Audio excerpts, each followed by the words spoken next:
um, I was just reminiscing about some of the traditions that we observed in Jamaica when I was growing up, and one of the the things I remembered was uh, what they called ninth night, and it's very hard to say it quickly. Um, and it's what you do when a family member passes away. And our great grandparents lived in a rural area, and when they died, we would go down to the country and bury them. And before, like like afterward, there would be this celebration, this ninth night celebration, and what it comprised of was a feast of where a goat would be slaughtered, and the meat would be prepared. The meat would be cooked with curry, and so you'd have curried goat meat with rice and vegetables and whatever else they prepared. And they would take the goat's head and they would prepare a soup called manish water. And this soup, actually, they would use the head and the gonads of the goat. And it was called manish water because it was thought that if you drank the soup, it would put hair on your chest, so to speak. And that it was thought to be something of an aphrodisiac, particularly for men. But they'd prepare the soup and they would cook it outdoors on this wooden fire that they would build.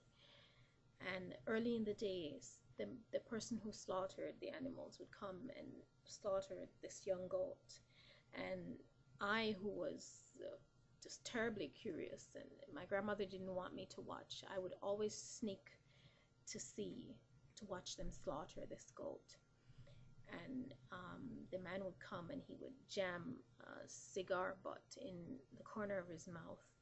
And I asked him why he did that. He said, I do that because I don't want the smells and the blood and everything to upset my stomach. I don't want to feel like throwing up. So I cover the taste and the smell with the cigar.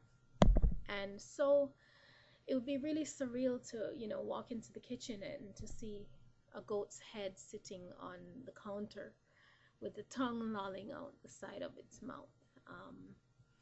And I remember just the smoky taste of the soup.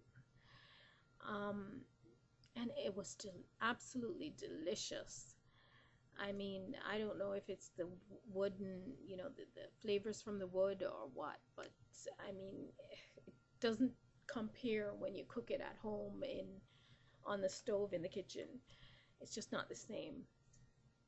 And as nightfall came down, the people in the community would just sort of appear out of the vegetation around the house, and they would just they could walk silently through the brush. They would just appear like smoke.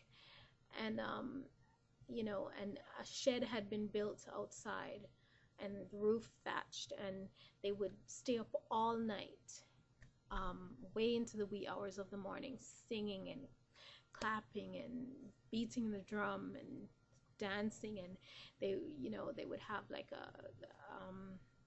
a person would sing a line from the song and someone would ad lib, and everyone would join in and they would make up funny things.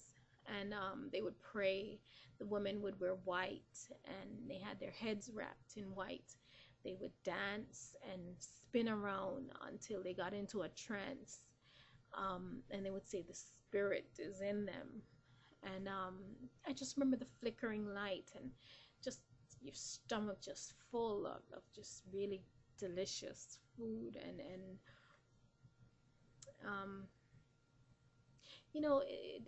it's an act of love from a community where the entire community embraces a grieving family.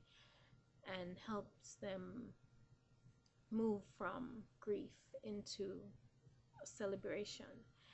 And such a simple thing, you know, I mean, very simple people, very poor people, but just so loving, and so, I mean, they didn't need a degree in psychology to tell them that this love and this care was needed. Um, and you know, it was just a happy time, just very happy times.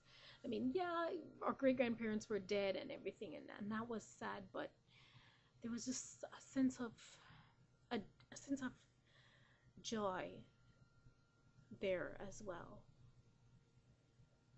And thanks for listening to me reminisce.